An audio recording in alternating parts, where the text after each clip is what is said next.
Bismillahirrahmanirrahim. Assalamualaikum warahmatullahi wabarakatuh. Innal hamdalillah nahmaduhu wa nasta'inuhu wa nastaghfiruh wa na'udzu billahi min syururi anfusina wa min sayyiati a'malina. May yahdihillahu fala mudilla lahu wa man yudlil fala hadiyalah. Asyhadu an la ilaha illallah wahdahu la syarika lah. Asyhadu anna Muhammadan abduhu wa rasuluhu la nabiyya ba'dah. Allahumma salli wa sallim ala sayyidina Muhammad wa ala alihi wa ashabihi wa man tabi'ahum bi ihsan ila yaumil qiyamah. Jamaah salat subuh dan coffee morning Masjid Raya Telaga Kahuripan yang mudah-mudahan Allah Subhanahu wa taala senantiasa melimpahkan rahmatnya kepada kita semua. Amin ya rabbal alamin. Bersyukur kita pada hari ini, dan di antara kesyukuran terbesar kita paling tidak menurut saya adalah kesempatan dan kesadaran kita untuk tetap bersyukur. Jadi bersyukur karena kita diberi insya Allah kesadaran dan kesempatan untuk bersyukur. Karena kesempatan dan kesadaran bersyukur itu sangat jarang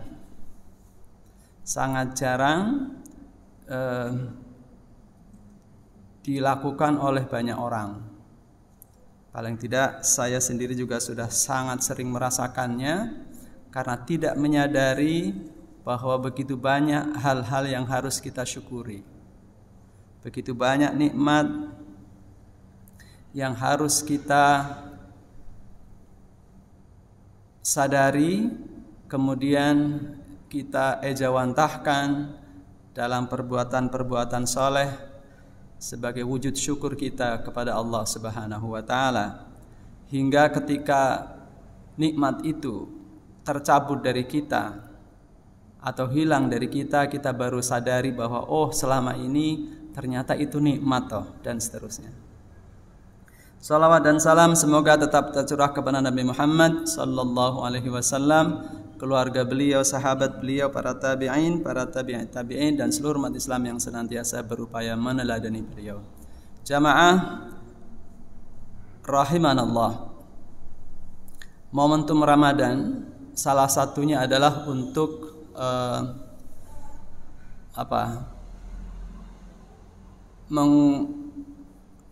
melihat kualitas diri kita.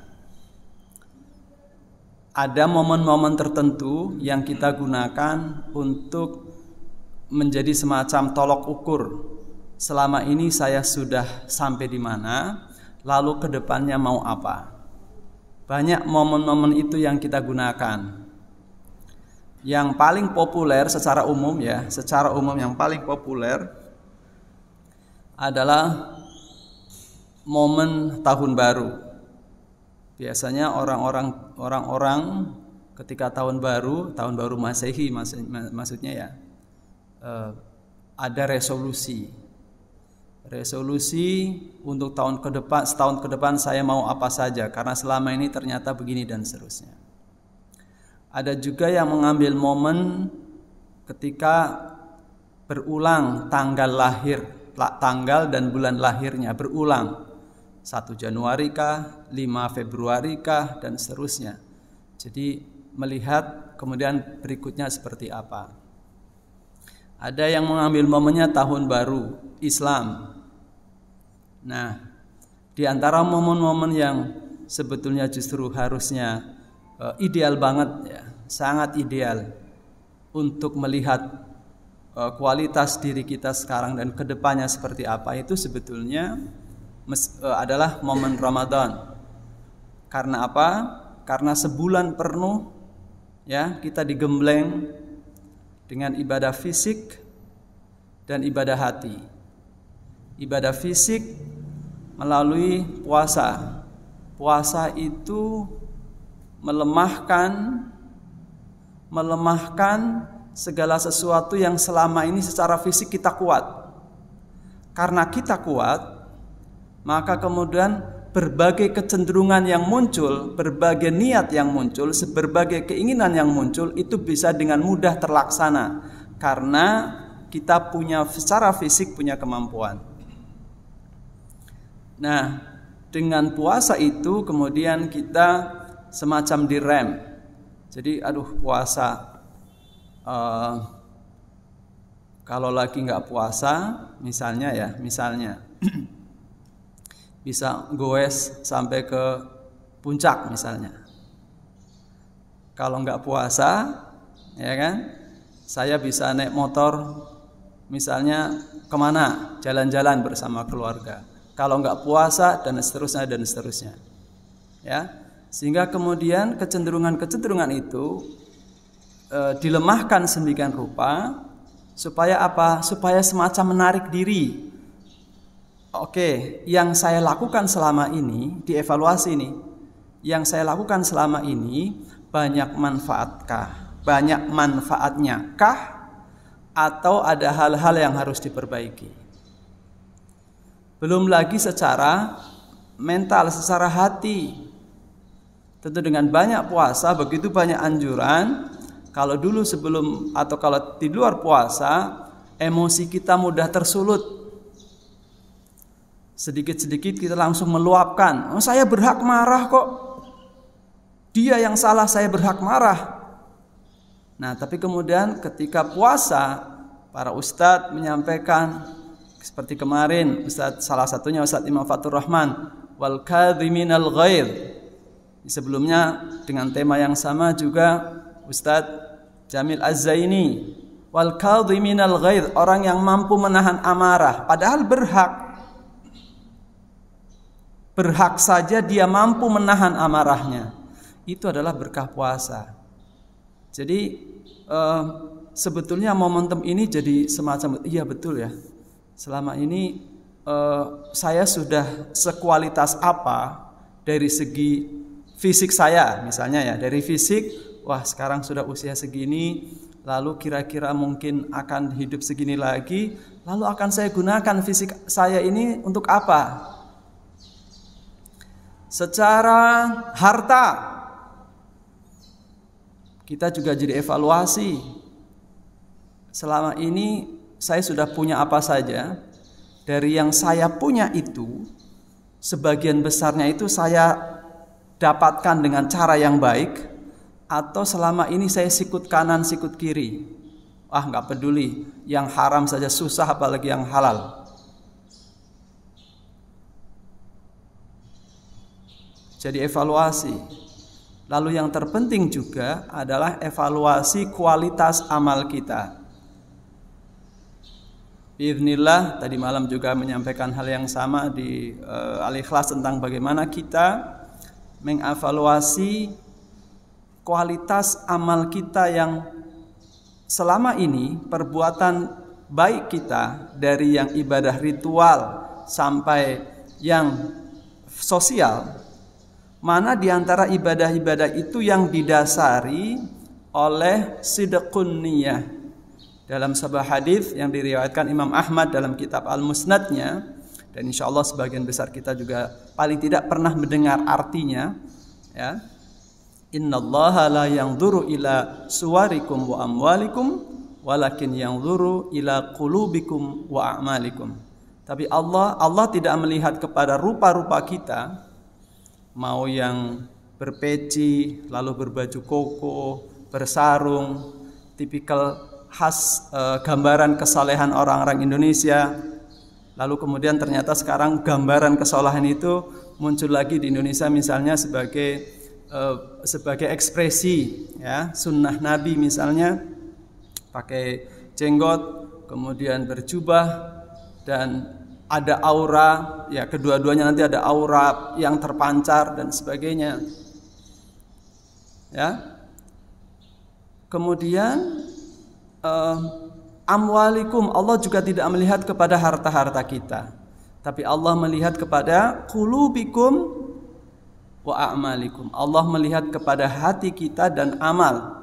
Jadi dua kata ini disatukan, hati dan amal. Jadi Allah berharap Rasulullah SAW dalam hadis ini adalah semacam menggambarkan di antara sekian perbuatan baik kita itu, mana yang didasari oleh hati, mana yang didasari oleh sidqun niyyah, tanpa embel-embel kepentingan-kepentingan di luar itu. Bahwa nanti di luar itu kemudian kita capai juga, itu tidak menjadi sidqun niyyah kita, tidak menjadi detik hati kita ketika kita melakukan sesuatu. Dari ritual sholat ke masjid, kemudian Ustadz Badrun misalnya tiap waktu azan, lalu kemudian puasa hari Kamisnya kita misalnya buka bersama di sini, lalu kemudian tadarus, lalu apa saja. Coba kita, saya menasihati diri saya sendiri, jujur kepada Allah, ini yang saya lakukan ini betul-betul sidqun niyyah, niat hanya kepada Engkau ya Allah, atau ada motivasi-motivasi lain yang ternyata mengganduli, menempeli.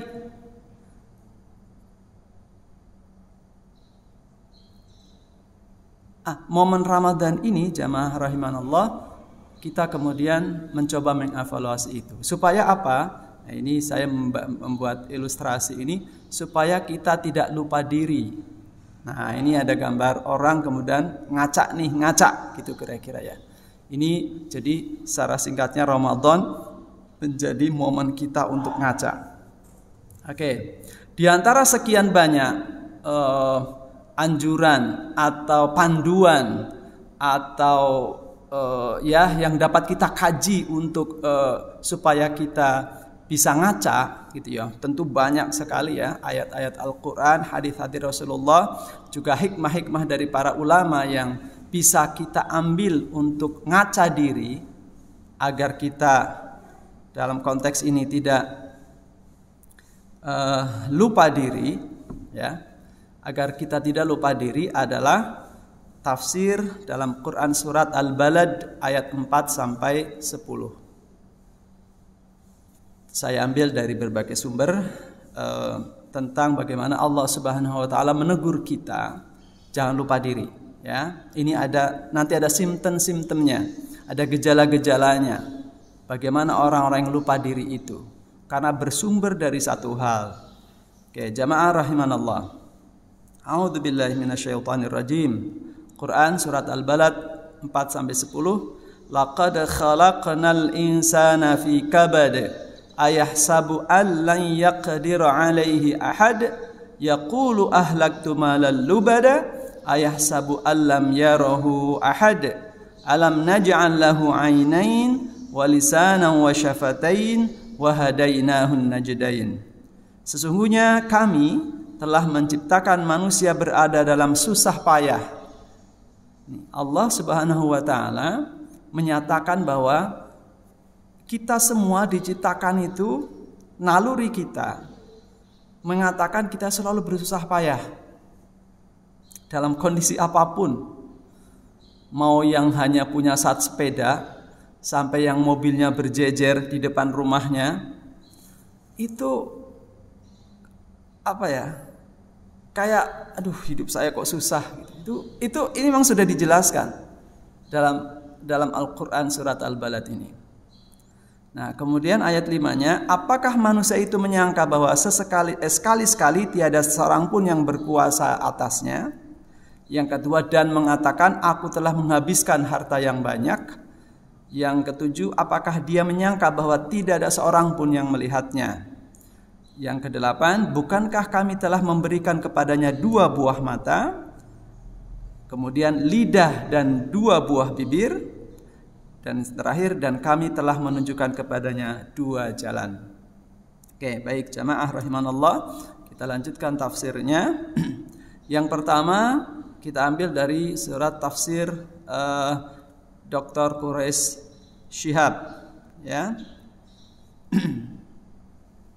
Ayahsabul insana laqad khalaqnal insana fi kabad. Kabad itu artinya kesusahan. Allah, kami telah menciptakan manusia dalam kesusahan. Kabad ya.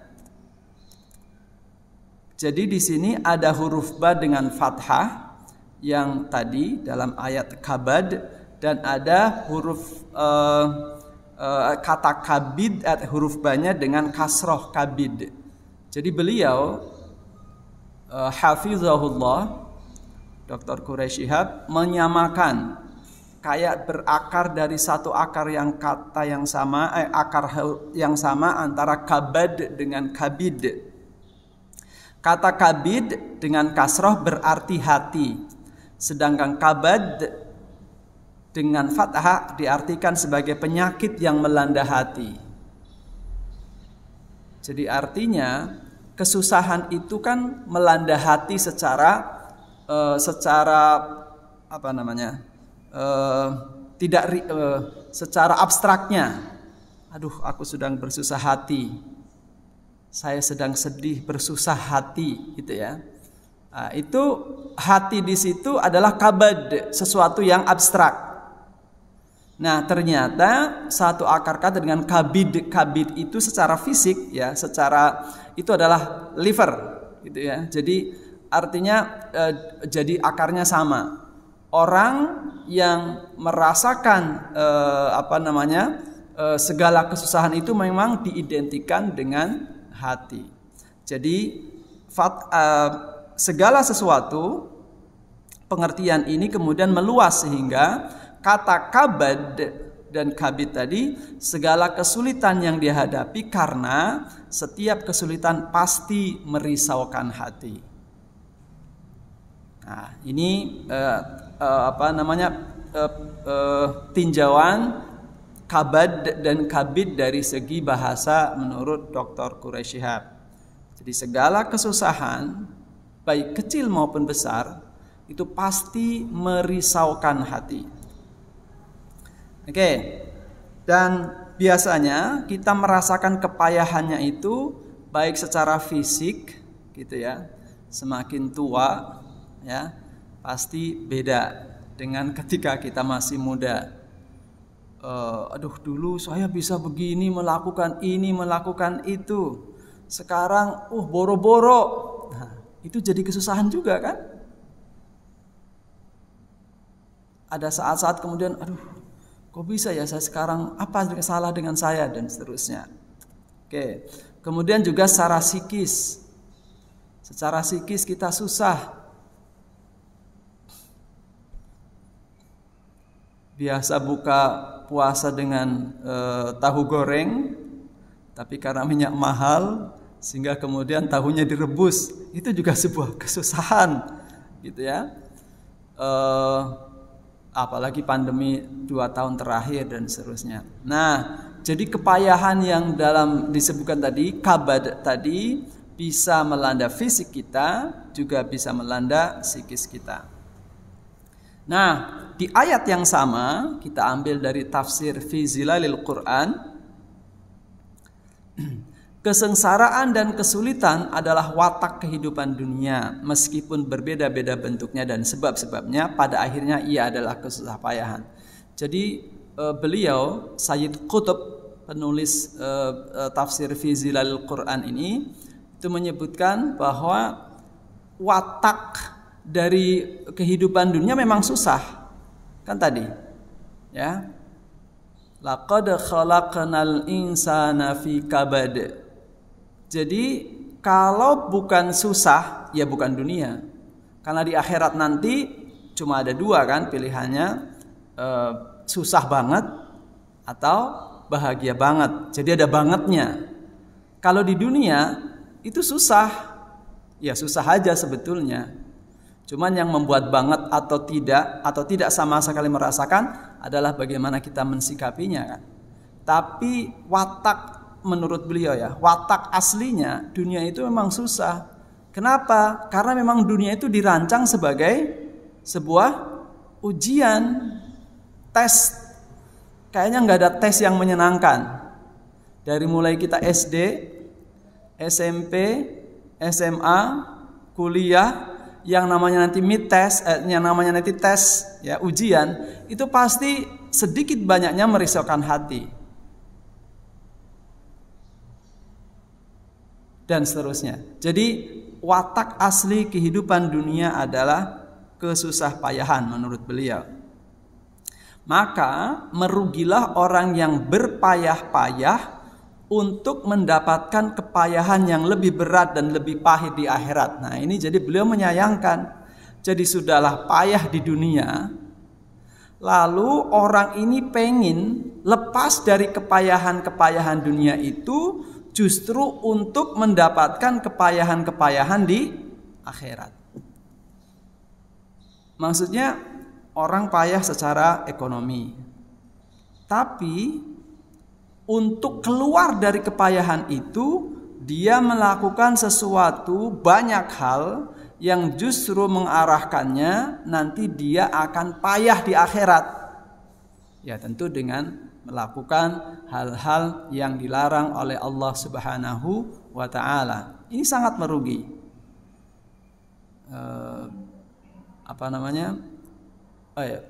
Nanti kalau kita sebutkan itu nanti jadi salah persepsi. Oke. Maka berbahagialah orang yang berpayah-payah menempuh jalan Tuhannya, baik di dunia apalagi di akhirat. Jadi orang yang berbahagia adalah orang yang berpayah-payah juga sebetulnya. Tapi kan ada berpayah-payah yang ujungnya kita bahagia. Di dunia saja kadang diberi semacam DP-nya, diberi semacam kalau kita mau jualan apa namanya itu di awal. Kalau mau jualan kue mau apa ini untuk tester. Nah, di dunia saja kita diberikan testernya. Oh begini toh rasanya bahagia. Begini toh rasanya ketika saya komit pada kebaikan, ketika saya konsisten pada kebaikan, lalu kemudian meskipun di awalnya susah, tapi buahnya menyenangkan. Begini toh. Jadi kemarin itu ya Allah luar biasa susahnya, tapi begini bahagianya. Nah di dunia saja ada tester seperti itu, apalagi nanti di akhirat. Setelah kita berpayah-payah di dunia, lalu kemudian kita insya Allah mendapatkan bahagia yang sesungguhnya di akhirat. Nah di dunia ada sebagian balasan. Nah, ini saya tadi sudah sampaikan ya. Ada sebagian balasan atas aneka macam kerja keras jerih payah kita. Orang-orang yang selalu berusaha, tentu sebagai manusia tidak mungkin lepas dari kesalahan dan dosa, tapi mayoritas yang dia lakukan selalu berada pada jalan yang benar. Lalu menurut beliau orang-orang seperti ini itu dikasih tester-tester kebahagiaan, sehingga apapun kondisinya, apapun penglihatan orang atas dirinya, itu orang kasihan banget ya, sudah ini lalu begini, kita gambarkan kondisi yang menyedihkan, tapi ternyata di dalam hatinya orang ini merasakan kebahagiaan, merasakan kesenangan, karena tadi dia komit pada kebenaran yang kemudian Allah kasih tester kebahagiaan itu. Dan itu jamaah rahimanallah, tester-tester kebahagiaan itu menjadi motivasi bagi dia untuk melakukan kebaikan-kebaikan berikutnya. Kalau kita sudah sampai pada satu titik tertentu, biasanya kita akan kemudian mengenali daerah sekelilingnya. Tahun 2004 misalnya, sebelum tahun 2004 saya belum pernah mendengar yang namanya Desa Tegal, apalagi nanti Ciseeng dan seterusnya. Tapi begitu 2004 pindah ke sini, Kahuripan misalnya, lalu kemudian tahu rupanya ada Hambulu, ternyata ada Kemang, ternyata ada Cibeteng. Jadi daerah lingkungannya itu akan kita kenali. Sama diri kita ketika nyemplung pada satu kebaikan yang kita istiqomahi. Tadi kembali kepada sidqun niyah, kita istiqomahi kebaikan ini, percayalah insya Allah itu akan merembet kepada motivasi-motivasi kebaikan-kebaikan berikutnya. Kemudahan-kemudahan melakukan kebaikan berikutnya. Akan merembet itu. Tadinya sukanya tadinya ya misalnya nih, jamaah rahimanallah. Dulu sholat ke masjid itu ogah-ogahan. Ini kita fokus misalnya contohnya ibadah ritual ya. Dulu sholat ke masjid itu ogah-ogahan. Tapi begitu mencoba istiqomah, kok tiba-tiba muncul keinginan untuk melakukan kebaikan-kebaikan yang lain. Tadinya cuma pengen istiqomah sholat ibadah di masjid doang, tapi tiba-tiba pengen melihat, ketika kesini melihat yang lain, ada yang baca Al-Quran kayaknya kok sedep banget itu ya, kayak nikmat banget. Terus jadi pengen coba-coba istiqomah juga baca Al-Quran. Nanti sudah jadi penasaran ini maksudnya apa sih. Terus jadi pengen coba-coba ikut pengajian di masjid. Pokoknya tadi ya, secara fisik kalau kita sudah nyemplung di satu lokasi, maka akan merembet pada lokasi-lokasi berikutnya. Kalau kita nonton bola ya, Piala Dunia atau Piala Eropa atau Piala apapun ya, malam-malam terus kita jadi hobi nonton bola, kan hampir tidak mungkin kita hanya nonton bola dengan tangan kosong, dengan kegiatan kosong kan, nonton bola saja. Enggak, pasti ada embel-embel lainnya. Tiba-tiba terus jadi, ini kalau enggak seru nih, kalau enggak nonton bola, enggak ada kopi. Akhirnya ada kopi ya. Terus masa kopi doang, enggak ada cemilannya, akhirnya kacang misalnya ya. Dan seterusnya. Jadi ada hal-hal yang kemudian melengkapi sesuatu yang kita konsisten di dalamnya. Maka pilihannya kan cuma dua. Kita konsisten pada kebaikan sehingga akan merembet pada kebaikan-kebaikan lain, dan Allah akan kasih tester terus kebahagiaan itu. Atau kita konsisten melakukan kejahatan. Percaya deh jamaah rahimanallah, kalau kita hobi melakukan satu maksiat misalnya, dan kita senang menikmati itu, pasti akan merembet kepada maksiat-maksiat yang lain. Itu sunatullah. Maka pilihannya cuma dua. Nah, yang bekerja keras untuk urusan yang hina, tidak ada ketenangan hati, kegembiraan atas hasil jerih payah, dan kepuasan atas pengorbanan. Orang yang melakukan kehinaan itu, bahagianya itu tidak akan sesejati orang yang bahagia karena kebaikan. Ya bahagia cuma sebentar, setelah itu pengen lagi yang lebih. Pengen lagi yang lebih dahsyat lagi maksiat, yang lebih dahsyat lagi dan seterusnya.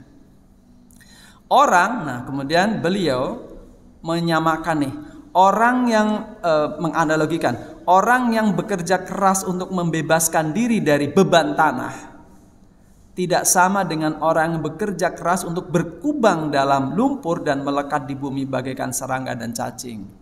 Jadi orang yang berusaha keluar dari tanah, kubangan lumpur dan tanah, ya ketika lepas dari kubangan itu tidak akan sama dengan orang yang masih terus berkutat dengan kubangan lumpur. Kalau beliau menggambarkan bagaikan cacing dan tanah dan serangga di dalam tanah.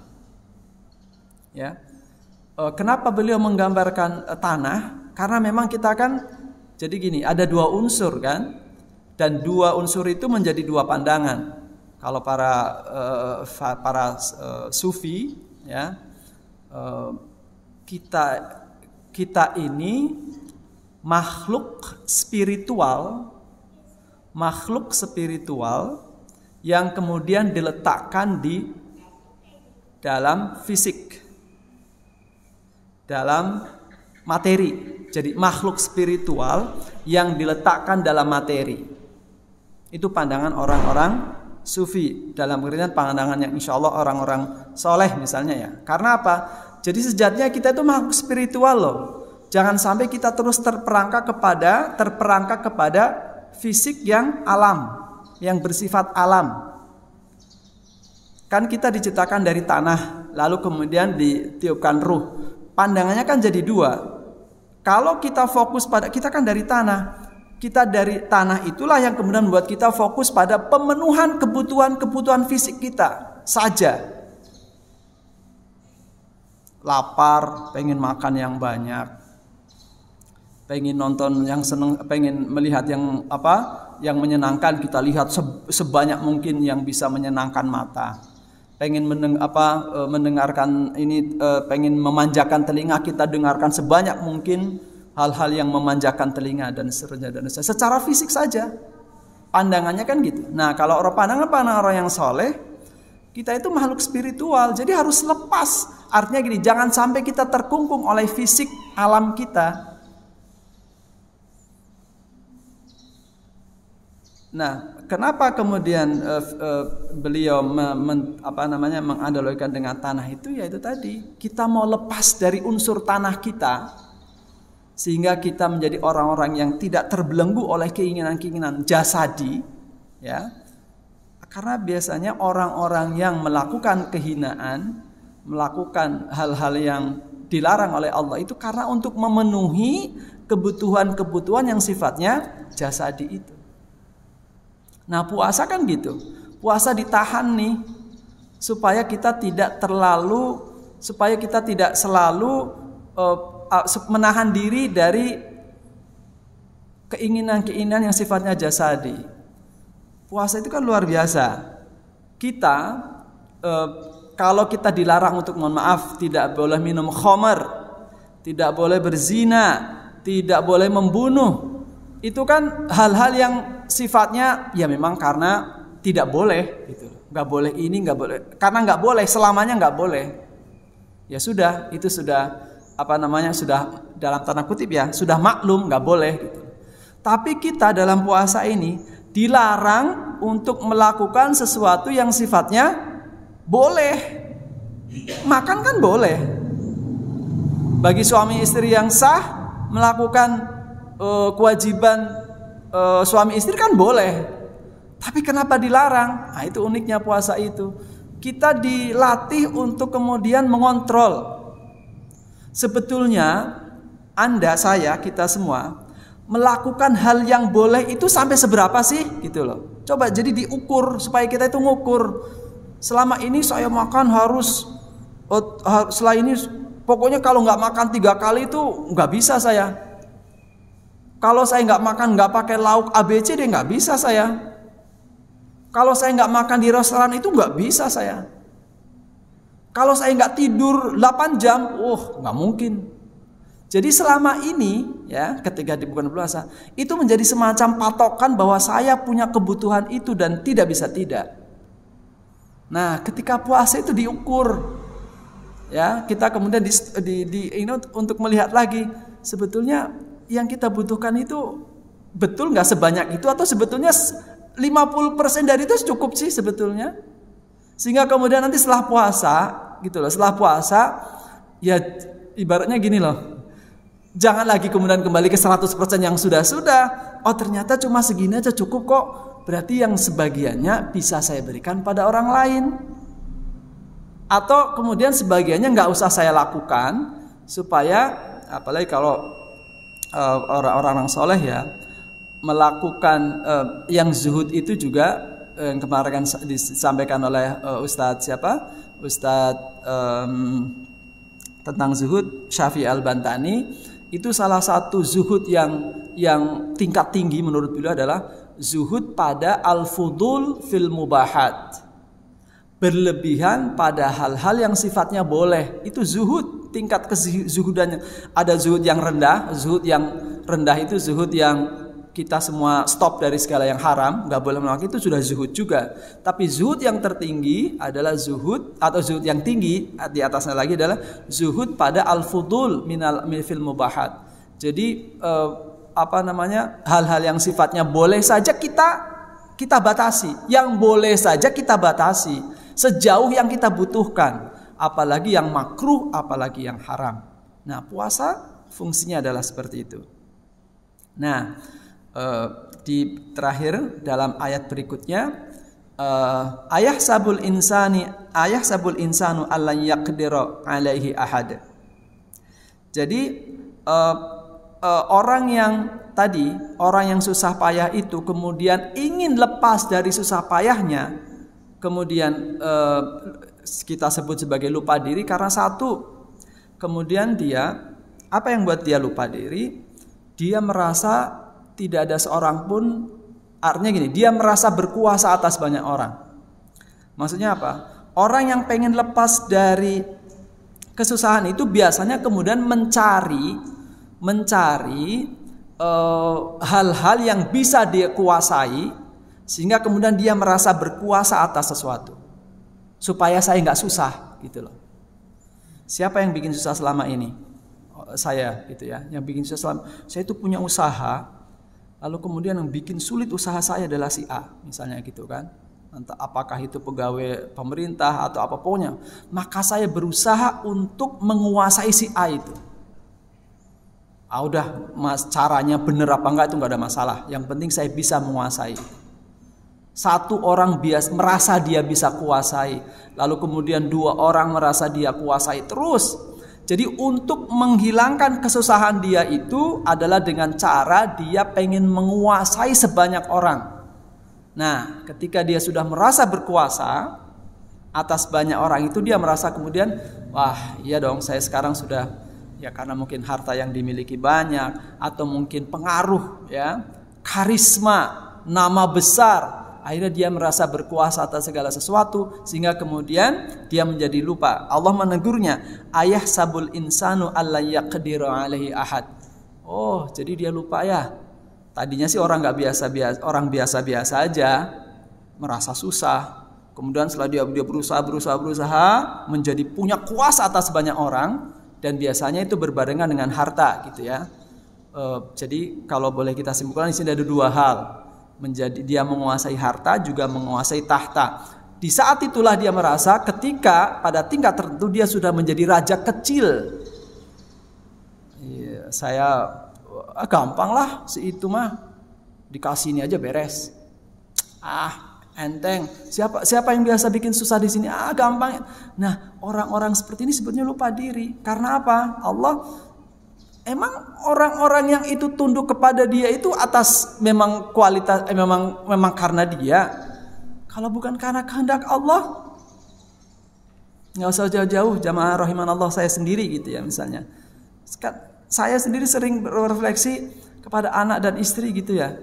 Apakah anak istri saya itu taat kepada saya karena kualitas saya? Dia hormat pada saya, kemudian nurut pada itu. Saya harus sering introspeksi. Bukan. Saya itu gak punya kualitas itu. Dia taat karena Allah mengilhamkan atau memberi petunjuk kepada istri saya supaya taat kepada suaminya. Jadi bukan karena saya. Tegurannya seperti itu. Jadi harta dan tahta. Nah, lalu kemudian yaqulu ahlaktu malal lubada. Ini lupa diri yang kedua adalah dalam hal merasa banyak mengeluarkan harta. Ya. Jadi orang-orang yang lengah dari tadinya susah, lalu punya harta, lalu ditegur, saya sudah banyak zakat kok, saya sudah banyak ini kok, cukuplah untuk bekal saya di akhirat. Kan sudah banyak yang saya berikan. Coba di masjid ini woro-woro tentang sedekah apa yang saya nggak ikut andil di dalamnya. Acara ini donaturnya ABC, selalu ada nama beliau. Di masjid raya aja, masjid raya begini aja selalu ada nama beliau. Lalu nanti di Al-Ikhlas, di Asurur, atau kemudian di lembaga yang lain selalu ada beliau. Yaqulu ahlaktu malal lubada. Dah, tenang dah. Sudah cukup Nah, ditegur sama Allah. Jangan pernah merasa cukup mengeluarkan harta di jalan Allah. Dan yang terakhir, ayah sabu allayyarahu ahad. Ini yang paling puncaknya nih. Kalau sudah kuasa tahta yang dia miliki, lalu kemudian harta dia miliki, gitu ya. Oke, yang wanita kita masukkan ke manalah ya. Ke yang satu juga boleh ya, karena kamu mengatakan sesuatu yang dikuasai juga ya. Jadi kalau sudah tiga ini dikuasai, gitu ya, maka yang terakhir yang buat dia lupa adalah ayah sabu alam yarohu ahad. Udah, nggak ada lagi. Kan sudah apa lagi juga? Tahta udah top lah, harta sudah melimpah. Siapa yang bisa mengendalikan saya gitu loh? Semau saya gitu. Kemarin ada diskusi nanti 2004 kita harus menang dulu gitu. Karena apa? Winner takes all katanya kan gitu. Winner takes all gitu. Jadi ya harus menang dulu. Kalau udah menang nanti kita bisa membubarkan organisasi apapun dan kita bisa mendirikan organisasi apapun. Winner takes all. Nah kan gitu. Kalau sudah kuasa, harta sudah di tangan, sudah ayah sabu alam yarohu ahad. Orang ini nggak akan merasa selalu diawasi oleh Allah Subhanahu wa taala. Alam naj'al lahu 'ainain wa lisanan wa syafatain wa hadainahu najdain. Hardware dan software. Jadi orang-orang yang lupa diri ini apa nggak sadar, Pak? Sebetulnya mereka sudah dikasih sudah hardware dan software. Pertama 2 mata dan lisan dan lidah. Ini artinya apa? Sebetulnya harusnya yang dimiliki ini untuk kebaikan-kebaikan. Wa hadainahu najdain. Dan softwarenya adalah kita diberi akal untuk menimbangkan mana yang benar dan mana yang salah. Coba dalam hati kita masing-masing sebetulnya nih kalau kita mau jujur ya, sedikit apapun ya kesalahan atau dosa yang kita lakukan, ujung-ujungnya kita juga tahu, iya tadi itu saya melakukan dosa loh sebetulnya. Itu nggak bohong, itu karena fitrah itu nggak mungkin dibohongi. An-najdain, 2 jalan kebaikan dan keburukan itu sudah built in pada diri kita. Mau ditutupi kayak apapun itu built in. Mau disadari sekarang atau nanti itu built in, nggak mungkin dibohongi. Tinggal masalahnya kesadaran itu mau kita ungkapkan dengan mata kita, maksudnya kita menalarnya, kemudian kita lakukan dalam di sini representasinya adalah lisan dan lidah, karena ini ekspresi kita kemudian bagaimana mengungkapkan sesuatu yang sudah kita nalar melalui pemikiran kita itu. Sehingga jamaah rahimanallah, sesudah Allah Subhanahu wa taala memberikan software dan hardware itu, kita mau melakukannya sebagai wujud ekspresi itu seperti apa? Mudah-mudahan kita tidak menjadi orang-orang yang lupa diri, gitu ya. Demikian jamaah rahimanallah, mudah-mudahan bermanfaat refleksi dari saya sendiri sebetulnya, dan mudah-mudahan juga bermanfaat bagi orang lain. Mohon maaf atas segala kekhilafan, mohon ampun pada Allah jika ada yang salah saya sampaikan. Akhirul kalam, billahi taufiq wal hidayah. Assalamualaikum warahmatullahi wabarakatuh.